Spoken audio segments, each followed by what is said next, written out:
नमस्कार dear student, आज की क्लास में आपका स्वागत है। आज हम लाइन एंड एंगल को पढ़ेंगे, रेखाएं एवं कोण को जानेंगे। सबसे पहले हम जानते हैं पॉइंट।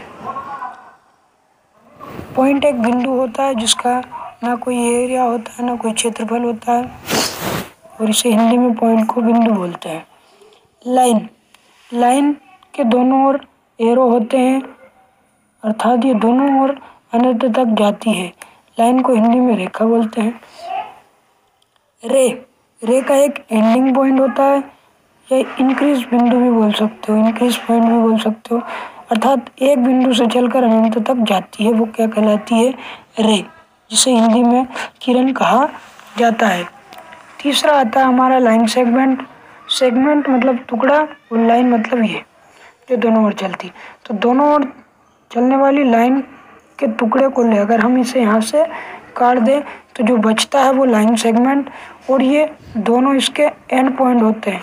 ये दोनों ओर नहीं बढ़ता, दोनों ओर खत्म हो जाता है, इसकी दूरी निश्चित होती है। तो लाइन के टुकड़े को लाइन सेगमेंट कहा जाता है। हिंदी में रेखा खंड, रेखा का खंड, टुकड़ा।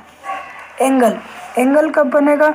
जब दो रेखा एक ही पॉइंट पर इंक्रीज होगी, या फिर कोई दो रेखाएं लाइन एक दूसरे को इंटरसेक्ट करेगी, तब क्या बनेगा? उन दोनों के बीच एंगल, जिसे हिंदी में कोण कहा जाता है।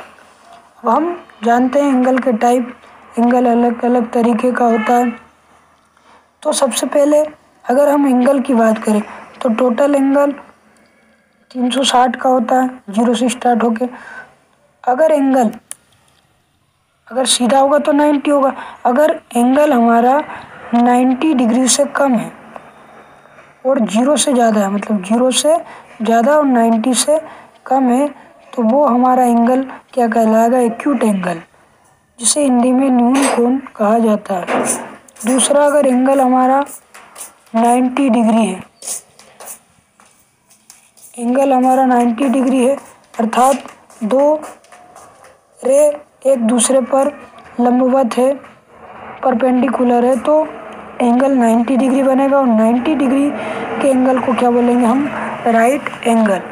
यदि एंगल 90 से ज़्यादा अर्थात बड़ा, सीधी लाइन से बड़ा है, तथा 180 डिग्री मतलब सीधी लाइन से कम है, तो उस एंगल को हम ऑब्ट्यूज एंगल कहेंगे।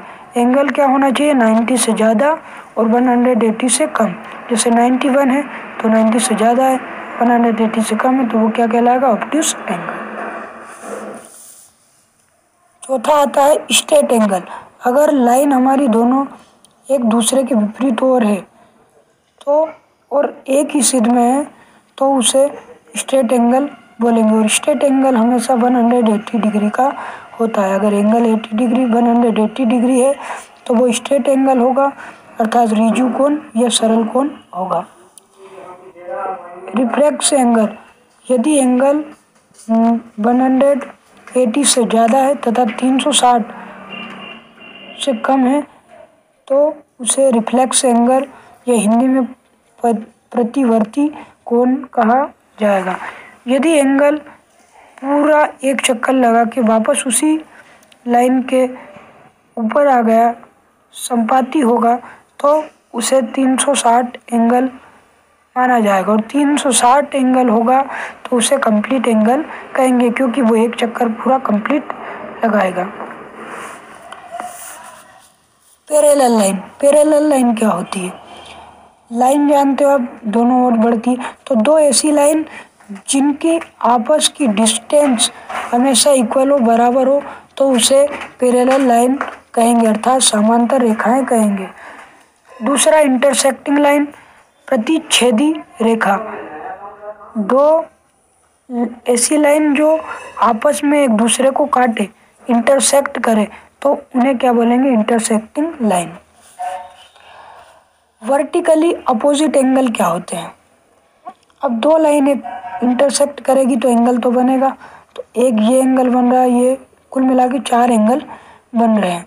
तो वर्टिकली अपोजिट एंगल में क्या होगा कि जो अपोजिट साइड होगा, जैसे इसके अपोजिट साइड का एंगल ये है, इसके अपोजिट साइड का एंगल ये है।